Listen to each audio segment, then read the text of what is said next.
Washington froze. It is the late afternoon of April 12, 1945, a day that started like any other humid spring Thursday, but ended with the collapse of the universe. A nation weeps in the streets. God is dead. Franklin Delano Roosevelt, the titan who held the office of the presidency for 12 long years, the man who was the voice of America through the Great Depression and the bloodiest war in human history, is gone. The news spreads like a shock wave, silencing the bustle of the Capitol. And into this vacuum, into the sacred Oval Office, walks him, Harry S. Truman, the Invisible Man. A man with a hat, thick glasses, and a flat, unrefined Missouri accent that sounds nothing like the aristocratic tones of his predecessor. People whisper in the corridors, asking who that is. They call him the accidental president, a piece of furniture, a placeholder. No one knows that this small, unassuming man is currently feeling a terror so profound it makes his hands go cold and his heart hammer against his ribs like a trapped bird. Roosevelt didn't just die. He left behind a world on fire, a planet torn apart by a war that is far from over. And he left Truman with absolutely nothing. No roadmaps, no plans, no secrets, no keys to the safe. Imagine the scene inside the White House. Outside, the rain begins to fall, washing the grief-stricken streets. Inside, in the dim light of the cabinet room, Truman stands clutching a Bible, his knuckles white. He has been vice president for exactly 82 days. In all that time, the great FDR met with him privately only twice. Twice. Just 2 conversations in 3 months. Truman doesn't know about the atomic bomb. He doesn't know what was whispered to Stalin at Yalta. He is a blind pilot thrown into the cockpit of a nose-diving plane with no parachute. He looks at the men around him, the Roosevelt men, the elite, the Ivy Leaguers in their tailored suits and polished shoes. They look back at him, not with respect, but with profound pity, or worse, with barely concealed contempt. To them, he is a temporary glitch in history, a nobody from the sticks who got lucky. They think they can control him. They think they will run the country while he just sits at the big desk and signs the papers they put in front of him. But look closely at his eyes. Behind those thick lenses, something is shifting. The paralyzing fear is hardening into something else, something cold and sharp. He realizes right then and there that he is utterly alone. The giant is dead and his shadow is trying to suffocate him. Truman takes a breath. It's the breath of a man who knows he has to kill the past to survive the future. And he knows that the first casualty of his new administration will be loyalty. 4 months later, the brief, awkward honeymoon is over. The war in Europe has ground to a bloody halt, but the Pacific is a meat grinder that refuses to turn. The generals, men with stars on their shoulders and ice in their veins, tell Truman that an invasion of the Japanese home islands will be a slaughterhouse. They predict it will cost 1 million American lives, 1 million husbands, sons, and fathers who will never come home. Roosevelt, the master politician, might have hesitated. He might have looked for a diplomatic back channel, a way to talk his way out of the carnage. He loved the game of negotiation, the subtle dance of power. Truman hates the game. He is a man of facts, not nuances. He wants results. He sits at his desk on the USS Augusta, the steel hull vibrating beneath his feet as he returns from the Potsdam Conference. In his pocket burns a report about a gadget tested in the blinding heat of the New Mexico desert.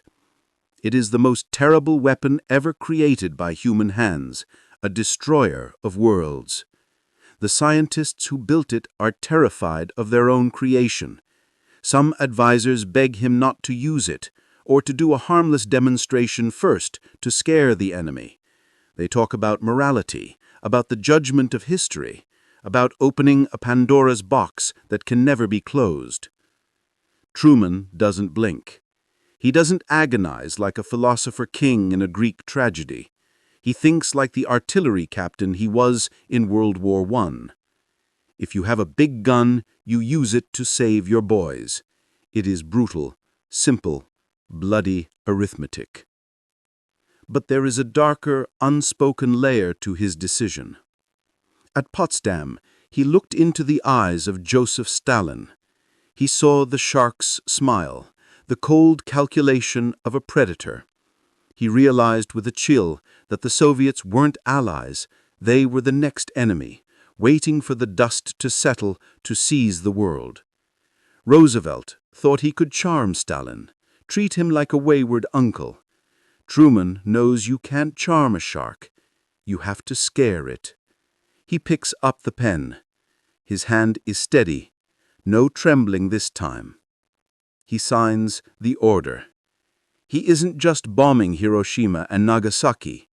He is putting a loaded gun on the table in front of Moscow. It is the first violent act of the Cold War, and it is Truman's solo debut on the world stage.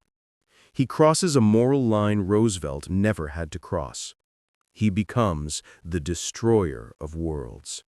And that night, amidst the rolling waves of the Atlantic, he sleeps like a baby. While the world burns, Harry Truman sleeps, because he made a decision. And for him, the buck stops here. The decision to drop the bomb was agonizing, but the betrayal waiting for him at home cuts even deeper. It is September 1945. The war is officially over, but the peace is already rotting. Truman is preparing for his first major diplomatic showdown with the Soviet Foreign Minister Vyacheslav Molotov. He needs ammunition. He asks the State Department for the secret Yalta files, the specific, detailed notes on what Roosevelt promised Stalin regarding the fate of Poland. He needs to know where the bodies are buried to survive the negotiation. The answer he gets from the State Department is a polite bureaucratic shrug. They say they can't find them. A simple clerical error, they claim with straight faces. The most important diplomatic file in the world is misplaced. Truman is forced to go into the meeting blind. Molotov, a shark in a suit, outmaneuvers him at every turn, citing promises and agreements Truman knows nothing about. He sits there, humiliated, looking like an incompetent fool in front of the Russians. He realizes with a jolt of cold rage that it wasn't a mistake. It was a lesson. The old guard, the Roosevelt loyalists, hid the file. They wanted him to fail. They wanted to show him that without them, without their guidance, he is nothing but a haberdasher from Missouri. That night, Truman storms into the Oval Office. He doesn't yell. He is eerily, terrifyingly quiet. He calls his few loyal aides, men who own nothing to the ghost of FDR, and he tells them to find that file, or heads will roll down Pennsylvania Avenue. They tear the department apart. They find the file 3 days later, buried in a safe in the sub-basement, marked misfiled by an undersecretary loyal to the old regime. Truman holds the dusty folder in his hands. His fingers are shaking, not from fear, but from a pure, white-hot rage. He understands now. This isn't an administration he inherited. It's a snake pit, and he is going to chop off every single head. Winter descends on Washington, turning the city gray and cold. But the real war isn't being fought in the snow. It's being fought in the elegant dining rooms of Georgetown. The Cold War has opened a second front right here in the Capitol. Truman receives a sealed transcript from the FBI. J. Edgar Hoover, the master of secrets, who senses a power vacuum like a bloodhound, hands him a poisoned gift. It is a detailed report on a private dinner party held at a fashionable townhouse in Georgetown. The guest list reads like a who's who of the Democratic elite. Top liberals, architects of the New Deal, intellectuals, and even some of Truman's own cabinet members. They aren't plotting a violent coup. It is something far more insidious. They are laughing at him. The transcript reads like a cruel comedy roast. They call him the haberdasher.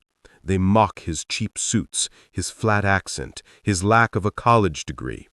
One prominent advisor jokes that they are essentially babysitting a toddler until a real leader can emerge in 1948 to save the party. They raise their glasses and toast to the memory of Roosevelt, the only president. They toast to the ghost while mocking the living man who holds the office. Truman reads the pages alone by the crackling fire in the White House residence. The laughter from the page stings worse than any criticism. He pours himself a bourbon. He doesn't throw the glass into the fireplace. He stares at the names on the list.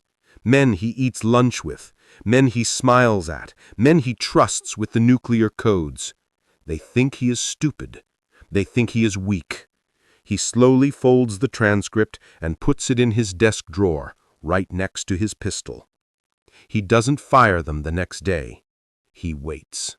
He smiles at them in cabinet meetings. He asks for their advice with a nod. But in his head, he is already digging their political graves. He learns the most important lesson of power. Revenge is a dish best served cold and executed with the stroke of a pen.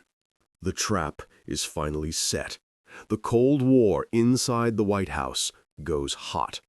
Truman is surrounded by ghosts, but now he is ready to become the Ghostbuster. Henry Wallace, the Secretary of Commerce, the darling of the liberals, the man who believes he is the true heir to Roosevelt's soul, is the first target. Wallace thinks Truman is a warmonger, a dangerous amateur. He goes around the country giving speeches, undermining the president at every turn, telling the world that America should be friends with Stalin and that Truman is leading the world to ruin. Truman strikes with the precision of an executioner. It is September 1946. He demands Wallace's resignation. It is a political earthquake that shakes Washington to its foundations. The press screams betrayal. The liberals howl in outrage. They say Truman is destroying the Democratic Party, tearing apart the grand coalition Roosevelt built. But Truman doesn't care. He pulls the list from his drawer. One by one, the princes fall. Ickes, Perkins, Biddle, Morgenthau, the dinner guests, the mockers, the arrogant intellects, the old guard is swept out of the building. It is a purge, plain and simple, a bureaucratic massacre. Truman replaces the visionary idealists with hard-nosed pragmatists. He brings in his own guys, the Missouri Gang. Tough, loyal men, unpolished men who maybe aren't brilliant theorists, but they know exactly who the boss is. It is a psychological breaking point for the nation. Truman is killing the father figure. He is standing over the corpse of the Roosevelt era and telling America, Roosevelt is dead. I am the president. Deal with it. It is ugly. It is unpopular. His approval ratings tank. But he stands in the wreckage of the New Deal cabinet, dusting off his hands. He is hated, but for the first time since taking the oath, he is free. The new team faces its first trial by fire, a crisis that threatens to bring the nation to its knees. A national railroad strike erupts, threatening to paralyze the entire country. No food moving to cities, no fuel for power plants, no mail. The economy is hours away from total collapse.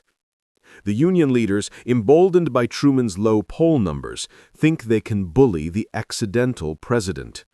The lingering Roosevelt men in the Labor Department advise caution. They wring their hands and say, negotiate. They say, drag it out. They want Truman to look weak again, to prove they were right about him. Truman ignores them all. He calls his new circle of loyalists. He gives them an ultimatum. Fix this in 48 hours or he will do the unthinkable. He drafts a plan to seize the railroads and draft every single striking worker into the U.S. Army. It is unconstitutional, it is dictatorial, it is madness. His advisors turn pale. They whisper that he can't do that it will destroy his presidency. Truman grabs the phone and dictates a speech to Congress. He is going to announce it live to the nation. He is holding a grenade and he is ready to pull the pin. The clock is ticking down. The Union leaders are laughing in their smoke-filled rooms, thinking he is bluffing. The old guard is terrified, waiting for the crash. Truman walks into the House chamber, his face a mask of stone. He starts speaking. Midway through the speech, a clerk rushes in with a note. The Union leaders heard the speech on the radio. They surrendered. They blinked. The strike is over.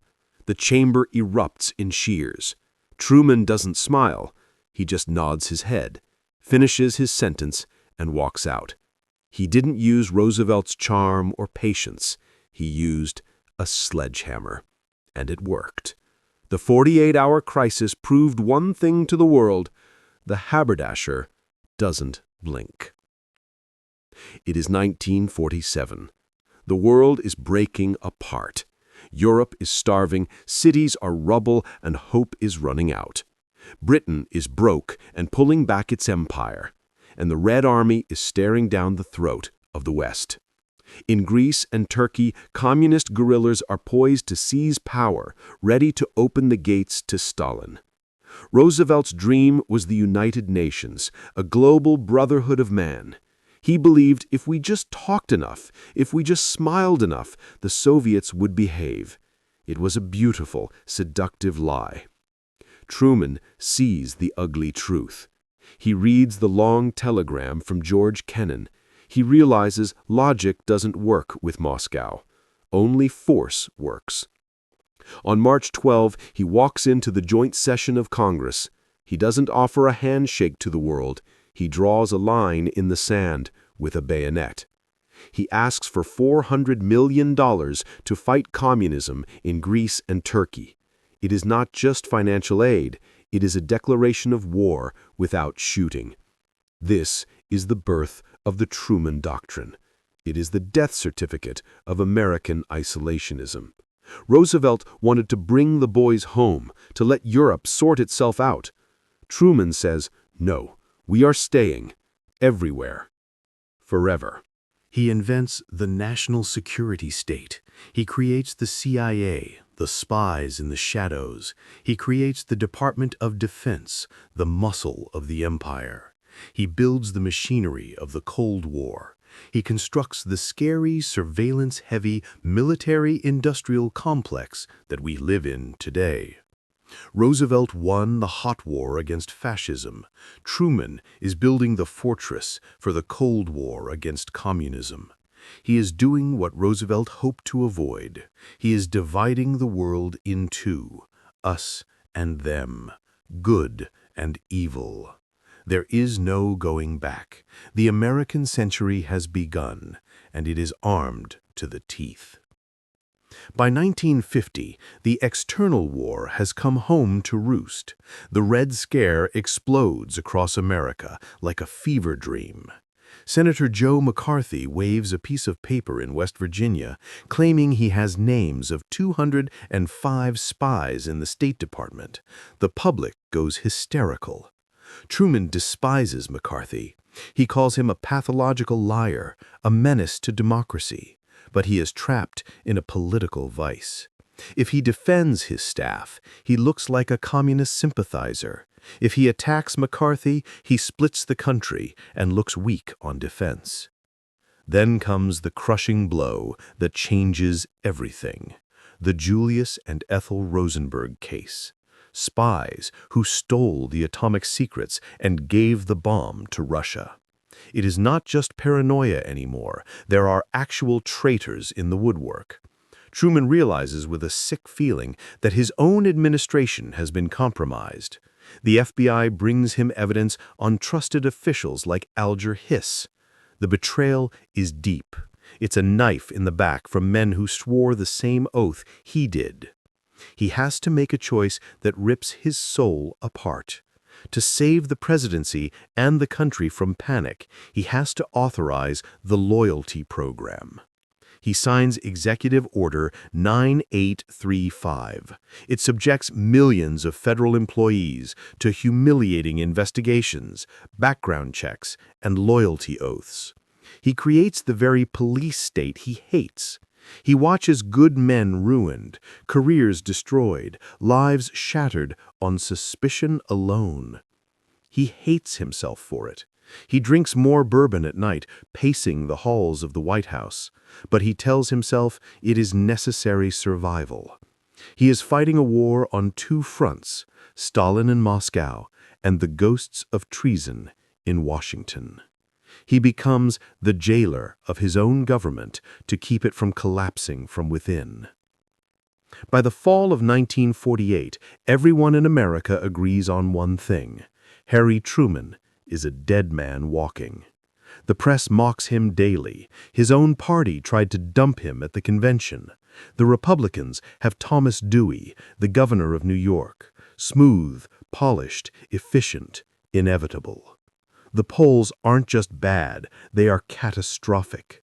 They predict a landslide defeat that will humiliate Truman and end his career in disgrace. Truman is alone again, just like that first night in April '45. But now the fear is gone. He is just angry.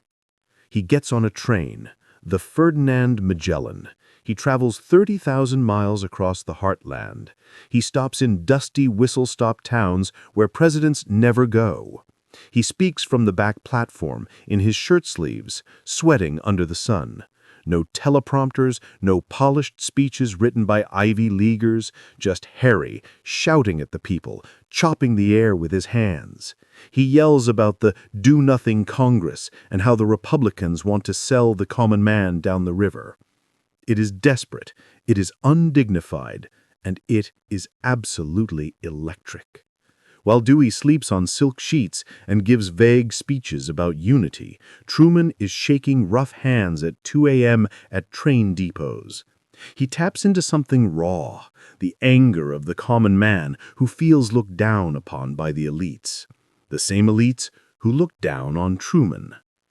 Election night arrives. The experts go to bed early, certain of a Dewey victory. The Chicago Tribune prints the headline, "Dewey defeats Truman," and sends it to the stands. But in the morning, the miracle happens. The numbers start coming in over the wire. Ohio, Illinois, California. The impossible is happening. The little man from Missouri is beating the machine. He holds up that newspaper, grinning like a wolf who just ate the hunter.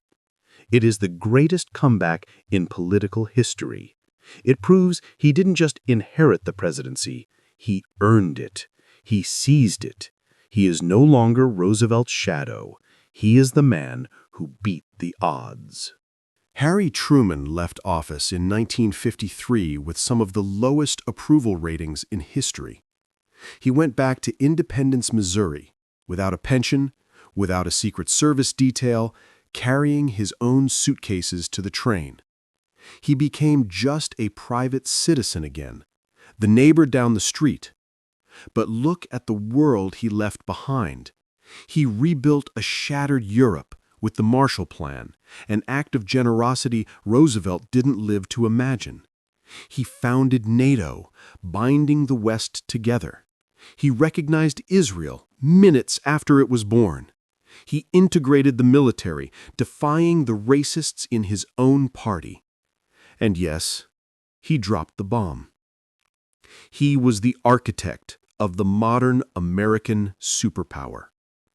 He did the dirty work, the hard work, the work that doesn't get you statues in the moment, but keeps civilization running.